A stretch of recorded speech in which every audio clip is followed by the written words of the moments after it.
back? Will Clay be back? Will Draymond Green be back? Michael Wilbon, let me come to you first here. How do you see the future of the Warriors? Man, I hope this is not the last dance. I got to use that phrase, right? I hope it's not, but I fear it is. For this reason, you look at all the great dynasties. I mean, whether it was the Celtics in the 60s or, you know, the Lakers in the 80s, the Bulls in the 90s, San Antonio, the Shaq, Kobe Lakers, they don't get it back. They really don't get it back. You get that one bite at it, and it may be punctuated. You may get a little space. The Warriors did that.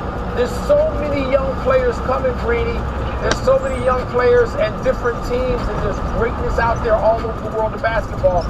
I don't know if they can get it back. Are they done, Stephen A? No, they're not. As long as Steph Curry, Klay Thompson, Draymond Green is there, they're not done. And I'd like to remind the Godfather himself, my big brother, Mike Wilbon, in the midst of the Lakers dynasty, they lost a first-round game to the Houston Rockets. I mean, all happened. It doesn't mean that it's perpetual, that it'll last forever. The question is, will they bring back all of those pieces? What do you think, Jalen? Will we see that group, the core of this dynastic group, together again? I think we will. I think they'll bring back Draymond and Clay. I don't believe the dynasty is over because Steph Curry is still playing at an elite level. But as Rose was talking about Bob Myers, I just want to throw a theory out there for everybody to follow. So after the game, Steve Kerr alluded to the fact that he felt like this team maxed out. Well, the Phoenix Suns just fired their coach. Steve Kerr has a strong history in Arizona, in particular with the Suns. So I'm just going to put this out there on the table for everybody to run with. New owner Matt Ishbia is looking to make a splash. How about Steve Kerr ends up with the Phoenix Suns? Won a championship previously, coaching Kevin Durant. Now, putting the theory out there, we shall see. I say no to fascinating. It's fascinating, but I say no because Kevin Durant's relationship with Steve Kerr was never great. A and B, Steve Kerr's loyalty to Steph Curry. If Steph Curry were retiring, it'd be a different animal. But with Steph Curry not going anywhere for the foreseeable future, Kerr was at one time the general manager in Phoenix. Thanks for watching ESPN on YouTube. For live streaming sports and premium content, subscribe to ESPN Plus.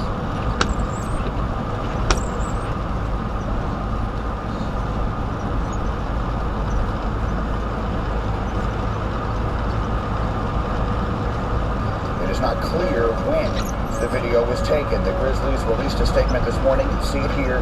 We are dropped 50 on the Kings out in Sacramento. Joel Embiid and also James Harden combined for just 24 points, 8 of 29 from the floor. Sixers had control of the game going into the second quarter. C's took over after a couple of double techs and some chippiness in the late in the second quarter. Took the lead into the half and just exploded in the third quarter as the C's winning by 24. Game 7, 112-88. They'll get the Miami Heat in the Eastern Conference Finals for the third time in the last 4 years. Game 1 will be in Boston on Wednesday night. All right, let's go ahead and bring in our CBS Sports NBA insider. There he is, a writer than you, Bill Ryder. And Bill, you look at it, Jaylen Brown, he was imploring. He put a challenge out there to the Celtics fans. We need you to show up. We need you to show out. And that's exactly what they did. They showed up big time. But it was JT who actually delivered the player on the floor. Didn't play very well early on in the last few games. Had that great finish in Game 6. And then in Game 7, he was spectacular. 51 points. How good was Jason Tatum in his closeout game for the C's? I mean, he was literally, from an offensive perspective, Larry, the best player in NBA history in a Game 7. You said it started the last game, I think 1 of 14 from the field, and scored 16 points in the fourth quarter to outscore this Philly team in Game 6 in the fourth quarter, and you're right.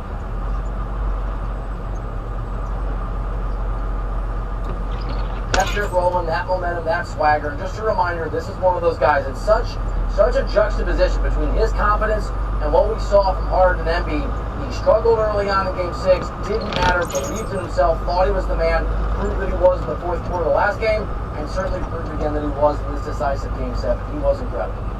Let's go back to that second quarter there.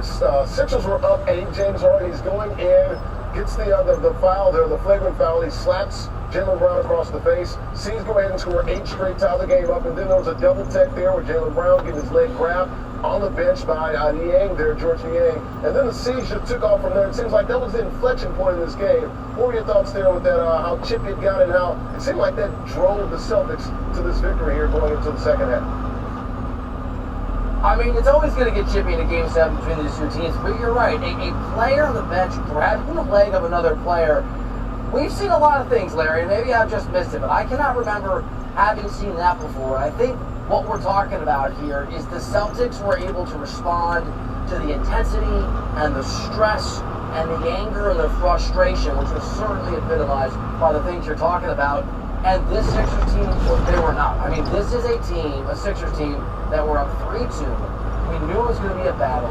It was always going to be chippy. And you are right. When things got ugly, when things really got to be a battle, it was bold. Did he validate that first team All-NBA status for you today, dude?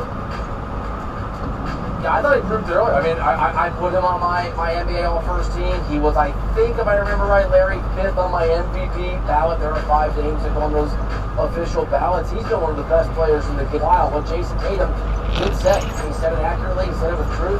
He said it with as much humility as you can.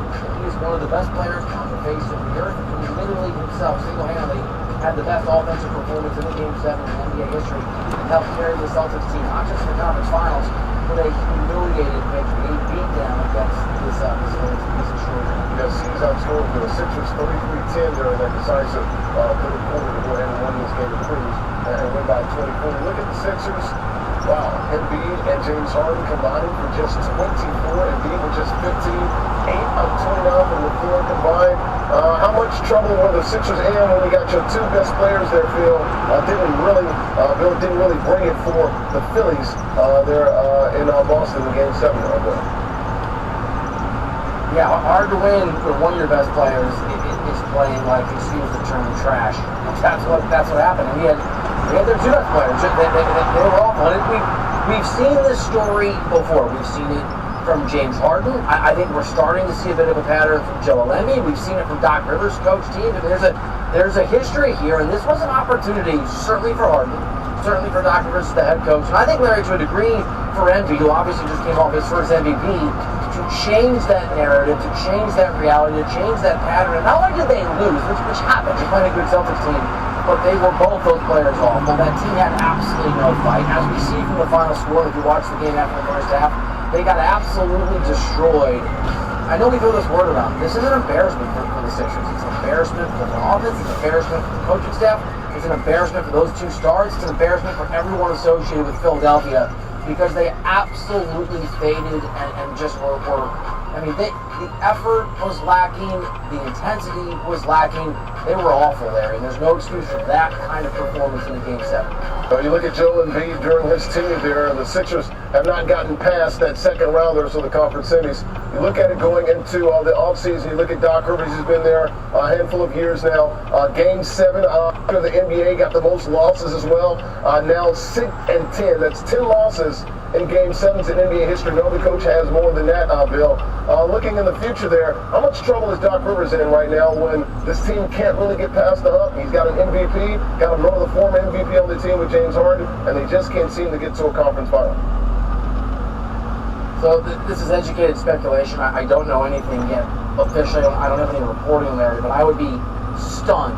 I would be absolutely flabbergasted if Doc Rivers is the coach of the Sixers next year. You noted all of those things. He's also, this doesn't apply to this series, but he's blown more 3-1 series leads than any coach in NBA history.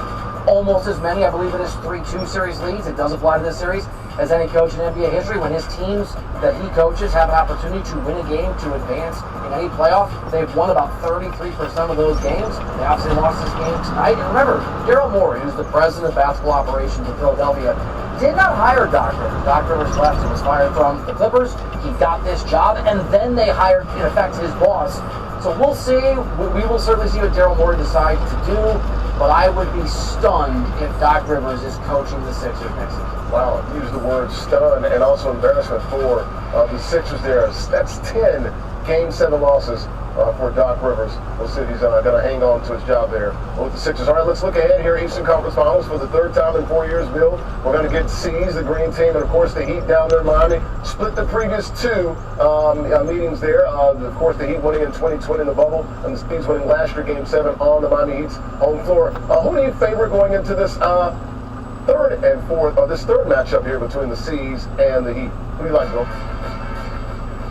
I mean, the Celtics have got to be. I'll be curious what the numbers are out of Vegas. The Celtics are huge favorites. I mean, and I know that this postseason hasn't been played on paper. It's been upside down in a lot of ways. But this is a Boston team that, even though they weren't the top seed in the Eastern Conference, Larry, the metrics, I mean, they've always been the team to beat. Top 3 in offensive rating, top 3 in defensive rating. We talked about Jason Tatum, what he can do. And Al Horford, we haven't discussed that yet, was incredible. And Joel Embiid, Jaylen Brown is a weapon. Malcolm Brogdon's a guy, not here with this team, but back in the day was a 50, 40, 90 guy. You go Marcus Smart. This is such a deep team. And you look at the Heat, we'll see if Tyler Hero returns in this series. I hear that that's a possibility, but they're still missing some other people. Jimmy Butler's basically the sole engine for their offense. So it should be Celtics dominate, but man, how do you bet against Jimmy Buckets and what Eric Spoelstra, that Heat organization, have done? I think Boston is favored. I think that is clear. They will be the favorites. But Miami has been such a different basketball team in this postseason than the regular season. As you noted, they met each other in the Eastern Conference Finals last. It's a close game. Down the stretch, it's going to be a hell of a battle. Absolutely. So third time in the last 4 years, so it's going to be green team against Heat culture.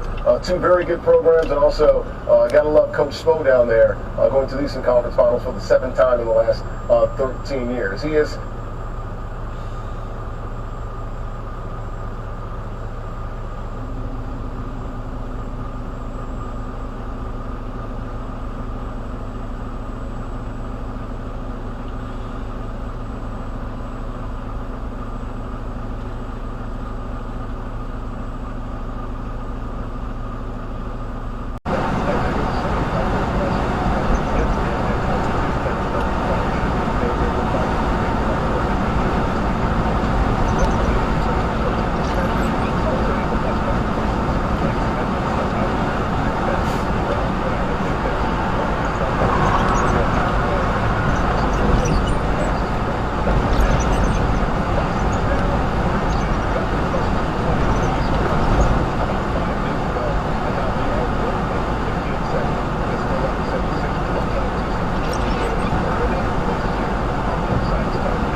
right on my Facebook. I told you that Ice Spice was not signed to Nicki Minaj. She's been signed to 10K Projects. I told you I got a deal there too. And it goes through Capitol. And for anybody who thought that she was signed, she basically gave an explanation. Okay. So from what I know about her deal is that she did something that was pretty good for her. When she first came in the game, she signed a distribution deal for that song Lunch, and it was through Create / World Star. So World Star was I guess their idea was, hey, if we get this to go viral, they're hoping World Star could have gotten viral, they'd be lit. But it was only a distribution deal, which means like they were still a very much an independent artist. Later on, they started getting and fielding these deals of being actually on the label. And obviously, because they had leverage, they were probably thinking, we want to own our shit, right? Usually independent labels more would... Some retooling will need to happen, obviously. Always have to retool your roster after a win or a loss, and especially after a loss. I saw Steve Kerr, Coach Kerr had said, he said, ultimately this team maxed out. And the reality is like, that's true. Like, we weren't in the playoffs, we were in the playoffs, we were right there from 6 to 10 to 12 for the last month or whatever. Every time we thought, like, oh man, we're gaining ground, just give a game away. Think about all the games we gave away this year. Like, literally, gift wrap. Here Orlando, gift wrap. Here Charlotte, gift wrap. Here Detroit Pistons. Like, you name it. So many games just like gift wrap people this year. And the reality is, if you don't gift wrap all of those games, then all of a sudden you're a 47-win season, not 44, 48-win season, in a totally different position coming into the playoffs. Not grinding every game out down the stretch because you have to win in order to get in. Like, there were so many things that went into it, like this year, and then not ultimately turning out to be the year that we wanted to have. And so I do say, you guys absolutely didn't let us win another fucking championship. Kudos, congratulations. In saying this year, just this year. But it's you know, everything happens for a reason, and you know, we're not going to sit here and number one, not give the Los Angeles Lakers credit. You got to give them their credit. Start from the top, Darvin Ham. You know, some of the adjustments he made this series. Look like a coach that's been in the playoffs for years and years, and obviously he has a ton of experience in the playoffs as an assistant coach. But when you take over as the head coach, that's a different thing, a totally different thing. Tasked with coming back from a 2-10 record to start the season, to start his campaign as a head coach. Job well done, OG. Job well done. And looking forward to continuing to watch his adjustments as these playoffs go on. One thing I will be talking about on these shows are coaches' adjustments and things that I watch in these series and the chess match that is the playoffs. And so I will be discussing that as well, and I know he'll continue to do great things. Did an article the other day, or an interview about an article the other day, just about like Saginaw and coming from.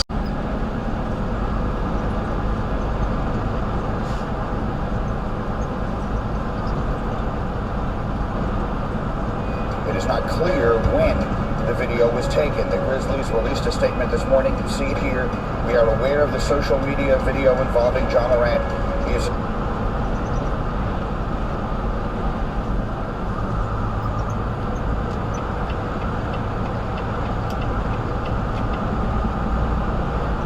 from all team activities pending league review. We have no further comment at this time. All right, our senior insider, Adrian Wojnarowski, is here. Of course, you have been on the phone all day long with practically everyone, I'm sure, around the league. What are the things that you can tell our audience that we don't yet know? Greeny, John Morant is facing the very real possibility of a suspension, a lengthy suspension, to start next season after this latest incident with he and an apparent firearm in his possession. This is twice in 2 months now. The league suspended him for 8 games, really 2 of them retroactive to really just 2 games earlier this season. I sense already today that Adam Silver is going to feel increasing pressure from other teams in the league who see this as much as it impacts the Grizzlies, that it impacts them and their ability to market their players and their teams. There was a sense with that 8-game suspension earlier and during last season that Adam Silver showed some restraint in that edict with John Morant, took him at his word that he would make better decisions. They met in the league headquarters. Now, the league's investigating. They're still going now to make sure that this was a legitimate video, that it wasn't doctored in some way. But I think there is a real possibility, if that is what it appeared to be, a weapon in John Morant's hand, he again is going to likely face a significant suspension to start next season. The commissioner has pretty wide-ranging latitude in terms of best interests of the league, conduct detrimental to the NBA, to suspend John Morant without pay for a significant period to start the season. All right, we will keep a close eye on that. Obviously, we'll be working the phone all day long, and as there is further information, we will bring it to you. You will also hear from Jalen Rose, who sat down with John Morant just some 2 months ago in the wake of the first incident, and we will get his thoughts on this, plus Stephen A's thoughts, plus Michael Wilbon's thoughts as with his left hand. It is not clear when that video was taken. This is the statement the Grizzlies released this morning. You see it there. We are aware of the social media video involving John Morant. This isn't a tape thing. I think he's going for the Bears. I think he's going for possibly a crossover type of situation. Now, I'm going to be honest with you. I do think that there's a growing conversation that's saying, Dirk, what about your solo songs? When are you going to get like a big hit with that? Even though, low-key, I could say What Happened to Virgil was his song. But, and even this is his song, but they're going to be like, no, there's somebody else on the song helping. When are you just going to have a solo hit, like when Drake had God's Plan? I'm pretty sure if you ask me, and again, this is just me guessing, I think he's going to have a bunch of solo street records, but I think the majority of his targeted Billboard records are going to have features, which I don't think there's a problem with it as long as you have a healthy balance of the other shit. You know what I mean? Now, if nobody listens, like, you can't French Montana him in the sense like, oh, we don't listen to you at all unless there's a feature, because most of Dirk's music, if you ask me, that gets played from core fans or fans that kind of contribute to the mainstream but like could move the needle. I'm gonna say it's those songs like Hellcats and Trackhogs. I'm gonna say it's songs like The Voice. I'm gonna say it's songs that are usually him in the lead, I'll be honest. What do y'all think about the song? I think the song is dope. I think the song is dope, man. So I know some of y'all was thinking I was gonna recap this whole thing and be like, oh, yo, well, NBA YoungBoy's losing and he's winning, or whatever the situation. Both these artists are winning right now with the situation. Now, granted, are they both exploiting real issues that they have? Yeah, but shit, you know what I mean? Such is the case with hip hop. People, it's the reason why Soulja Boy is trying to act like he's beefing with them to get more sales. It happens. It's the reason why a lot of y'all like drill music, because drill music, y'all can see how real it is. Y'all can see people call each other out type shit. You know what I mean? So yeah. Somebody said, Ack, you forgot that Dirk, what? Dirk released a song for Fast and Furious soundtrack. Oh, did he? That's dope. I'm telling you, these artists are winning, man. I ain't gonna lie to you. And you know they winning. Remember I was telling y'all last stream? I didn't know he was gonna say the name.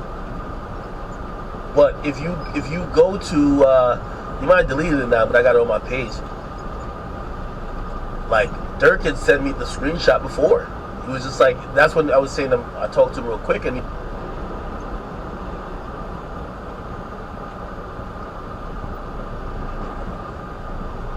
That's my plan. We're here to help anytime. Neighbor stuff is real, huh? John Moran and Andrew Nemhart. This was quite shocking because after the Super did an investigation and seen they were capping, still let an article come out to paint this. After John agreed to go to therapy, all fans. Possibility. Though that only lasted for about a month. While streaming on Instagram Live with a friend listening to YoungBoy inside of their car. The funny thing is, he wasn't even streaming on his account. His career could be in danger and only gathered 111 viewers on his Instagram Live. Because this happened earlier this year, we can all assume that the NBA may not be as lenient as before.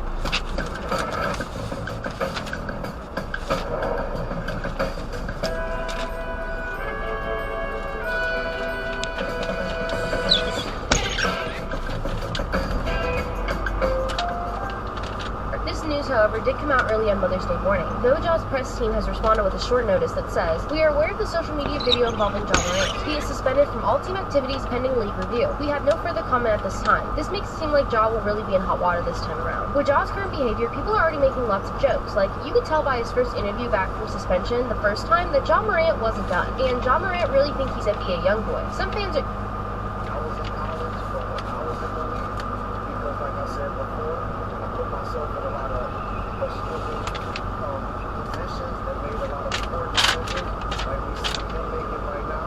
So I'm not going to talk about it like it's the end for him. I think there's still a future for him to still keep playing his decision making and put himself in a position to not only be a role model, a parent, but also a productive NBA player. He respected, obviously. I was just communicating with someone who has been involved in the security profession in sports and a lot of the NBA for decades.